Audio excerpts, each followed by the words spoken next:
All right, guys, KW DDC kit is installed, and the back ride height is perfect. I'll show you guys real quick.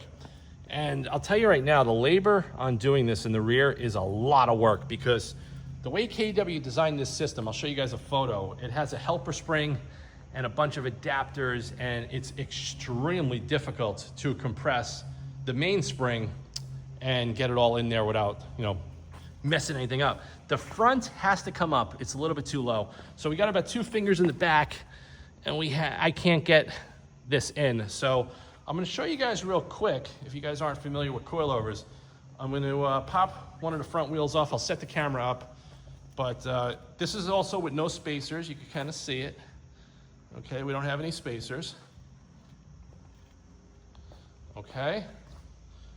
But the front's still a little bit too low, so I'm gonna raise that up. And that's the reason why lowering springs, you're limited. But with this kit, not only are we getting the better shocks, we're just getting the adjustability of the ride height. So let's pop the wheels off.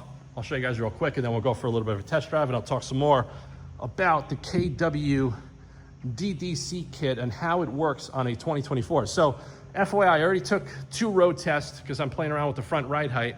There's no fault codes. So back in 2021, I bought this kit for my red QV, my Alfa Romeo 21, and KW could not confirm that it was gonna work. So then I got the 2018 back and I put it in the 2018. That was about 3.5 years ago because I didn't know if it was gonna be compatible because in 2020, they did change the CAN bus system and a lot of stuff on these cars. But just letting you guys know, this is a 2024 final edition and the KW DDC kit works perfectly fine. So let's get the wheel off. I'll show you guys a little bit about ride height and exactly how I do it, and we'll go for a little bit of a test drive. All right, guys, just want to show you, these are the coilovers. So the way I did this kit, I bought all new upper OEM mounts and rubbers, so I don't have to compress and decompress anything. So all the original stuff is still in the box. So the kit is gonna come with this little tool right here. There's a little set screw on this collar, and you have to undo that set screw. And then before I do this, even though this is brand new, I just like to put a little bit of silicone spray up and down on the threads just to stop any binding. And then you're gonna use your included spanner wrench and you're gonna kind of go and do your adjustments. It's a little hard to do this while holding the camera, but I just wanna show you like that. Okay, so what I do and how I do this, I take measurements with my caliper, and the measurements that I go are from the bottom of the collar to the last thread right there. So if I'm right now I'm at 53 millimeters, I'm gonna go up to probably 59, okay? And that's gonna equate to a little bit more than 1/8 of an inch in ride height. I'm trying to get less than 1/4, and that's just by basing it off the measurements of the step threads here. So I'm gonna do the adjustments now, settle the car down, we'll go for a little bit of a test drive, because that's pretty much how you're gonna adjust the coilovers. Now in the rear, in order to adjust the ride height, you have to disassemble everything again because the collar is up on the top and it's under pressure. So that's why I take all the measurements beforehand, and I did this based off my prior calculations of installing a few of these kits already on these cars. So I kind of knew exactly where I wanted to go. Also, for anyone that's got a KW DDC kit, or if you're coming from the ST springs, you could use the ST rear spring on this car and you eliminate the adjustment and all the other crap if you're happy with the ride height. The spring rates are exactly the same, FYI. So word of advice, if anybody's coming from ST springs and wants to do an upgrade, keep the springs in the car, just change the rear shocks if you're happy with the ride height, and then you have the infinite adjustment of ride height up front. So let's get this done. Let's get this up to 61, and then we'll do a revisual check to see where our ride height is. All right, guys, got the car back down on the ground, so check it out. This is the new front ride height, which is exactly what I want. 2 fingers, front and rear. So you don't want to go too low in these cars because you will damage the very expensive carbon fiber active front spoiler. So that's it. That's how you adjust the ride height on the KW DDC coilovers. I think it looks perfect. Any lower, it's just going to be a little bit too much. That's good for down in Miami, but not in the New York City metro area. So let's strap the camera in. We'll go for a little bit of a drive.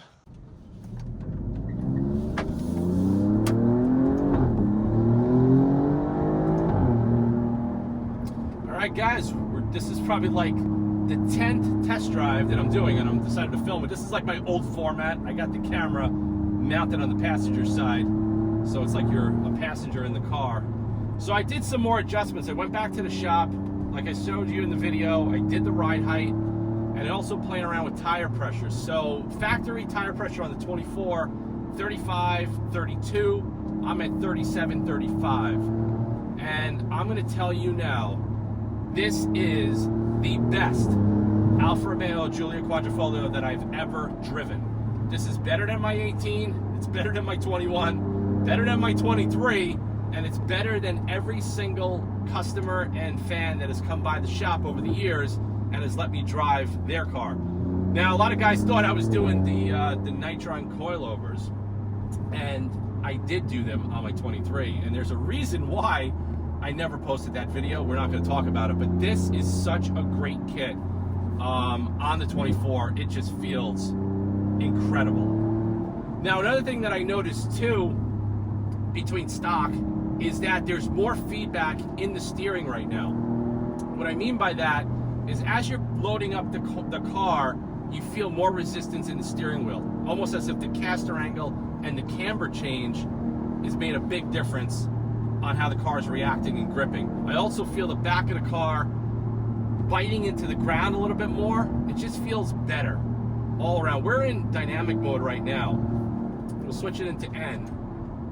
And N is like the normal neutral mode, all right? Go back into dynamic, and I'm in manual. Let's go into race. So now race is gonna change the shock dampening even greater. Now with the stock setup, race mode was always very choppy.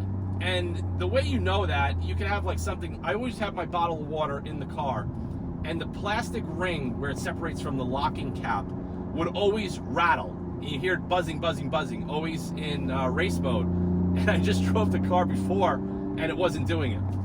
And that just shows you that the oscillation of what the body is doing is better control. It's not as choppy up and down like this, driving you crazy. So this road, we got some construction. So I'm just gonna pop a Yui. And we're gonna take this road back. Hopefully there's nobody on it. All right, so I just did a hard launch, race mode. The car stayed perfectly straight. Now, I also am gonna contribute that to the new mechanical diff versus the E-diff. I don't know, this car just feels so much better in every which way.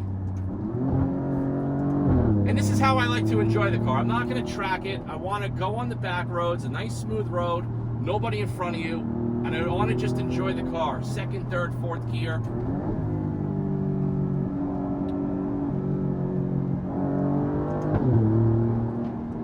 My God, this thing feels incredible.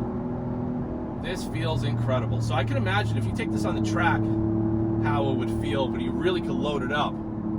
But I'm super, super happy with it. Now guys, I had this kit for over a year, okay? I had two kits. I ordered one for my red car, my 2023, and I ordered another one for a customer. I ended up selling one kit privately through Instagram, and then I had the other kit. And I was like deliberating on putting it in my car, and then what did I end up doing? I ended up trading the car in, and I got this one. And then I was like going back and forth. I'm like, yeah, I really like the way this car feels. It feels better than all my other ones that I've owned. I'm not gonna mess with it. Maybe I'll do lowering springs. And I kind of was like, I don't know. So I posted this kit on my website. Nobody bit. People are trying to like nickel and dime me. It's brand new in the box. It's over $4,000 right now. The prices just keep going up. And I was like, you know what? I'm gonna throw it in my car. And that's it. We're gonna hope for the best, because the more that I was driving this car with the stock suspension, it was just getting a little harsh in race mode, and it was just doing too much of this. And in June, I had a surgical back procedure, and I'm highly sensitive now to what the cars are going to be doing, and I just wanted to get much better control, and this thing knocked it out of the park. Absolutely knocked it out of the park. Look, I mean, look at it. It just feels awesome. So, guys, two things I'll confirm. Number one, this kit will work on the brand new, the final generation of the Alfa Romeo Giulia Quadrifoglio, even though KW does not have that data. I'm telling you, I'm driving it. There's no fault codes, there's no issues, and that's it. But I'm going to tell you now, to get this kit set up, I really don't recommend anyone to buy this kit or any coilover kit and slamming the car down to the ground. I'm just going to tell you that now. This chassis is not happy slammed down to the ground. I don't care what you do to the alignment, caster, camber kits, and all that. This car does not like too much slamming down to the ground. It just doesn't let the multi-link and the suspension do its job. It's just not the way it was designed. And that's why I went back so many times to the shop, road testing and road testing and road testing. And this is what takes time doing an installation like this and doing it the right way. You gotta get the ride height set up. You gotta play around with the balance of the car. You gotta play around with the tire pressures. And I didn't even do an alignment yet. Okay, so my toe right now moved less than 1/4 of a degree because I have long acre NASCAR gauges, and I set the car up before I blew the whole car apart to kind of see where we were before and after. I didn't show you that in the video. It's just so complicated to set that up and time consuming. But so we have a little bit of a difference in toe, minimal difference, and the car still feels in check. Now we're gonna put the car up on the rack probably after a couple of 100 miles. I want to let everything settle, everything get back into position, you know, from having the whole car blown apart, and then I'll throw it up on the rack and we'll fine tune everything accordingly. But I'm going to tell you now, car rides better, car grips better, car has better steering feedback. You can just feel it in every single input. The car feels better than stock. So like I said, guys, thanks for watching this video. There's going to be more content on the car. I'm deliberating if I'm going to do spacers. The reason I didn't put the spacers on now is because when you do the spacers, that throws off the geometry even more. And I wanted to keep the car somewhat in a neutral state right now, just to see how the car is going to react. And then maybe eventually I will play around with the spacers, and maybe I'll put my other set of wheels on with the Michelin Pilot Sport 4S. But other than that, this thing is absolutely incredible. I'm enjoying the car a lot more. I got about 30 miles on it since I got everything dialed in, and it just feels so much better. I mean, I'm whipping through this road right now, and it loads up right there as the road starts to bank just a little bit.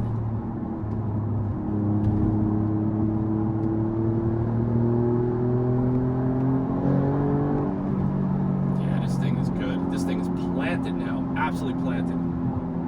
I still may play around with tire pressures a little bit more. I may drop it a pound front and rear. We'll see. But overall, guys, absolute home run. Thanks for watching this video. I'll see you guys in the next one soon. I'm going to jump on the highway and enjoy the drive. See you guys later.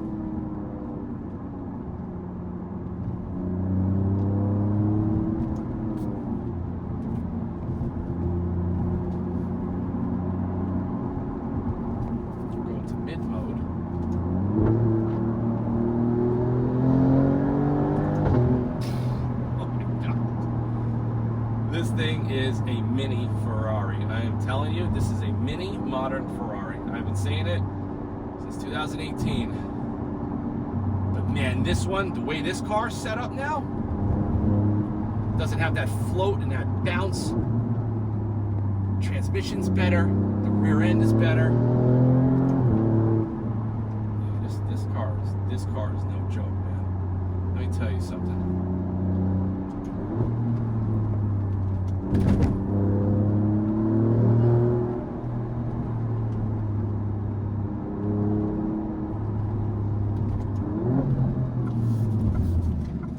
Wow. Whew. Unbelievable. All right, guys, just want to show you, this is the final ride height after that spirited drive in the video, and you can see it's absolutely perfect. It's got the rake, it's just lowered enough that the geometry is not affected to make the car feel totally bonkers and out of balance. The car feels absolutely incredible, and I'll reiterate again, do not slam your Giulia Quadrifoglio down to the ground. You're gonna be sorry, you're gonna ruin the car. And this car right now feels 100% better than stock in every which way. It's more comfortable, better steering feedback, better ride quality. Everything is just better. And you can see right there the stance. Not only did I do it for aesthetics, but this is a significant upgrade over OEM. Hope you guys are well. See you guys in the next video soon. And I highly, highly recommend this kit. If you guys are serious, and if you guys got the newer generation QVs, now the 17s, the 18s and 19 cars, I don't know, man. I mean, I've done this KW kit on my 18. It was an upgrade, but this blows the 2018 and the earlier cars away. I'm telling you, in every which way possible, this is the far better machine. And it looks absolutely awesome. I'll see you guys on the next one soon, guys. Take care.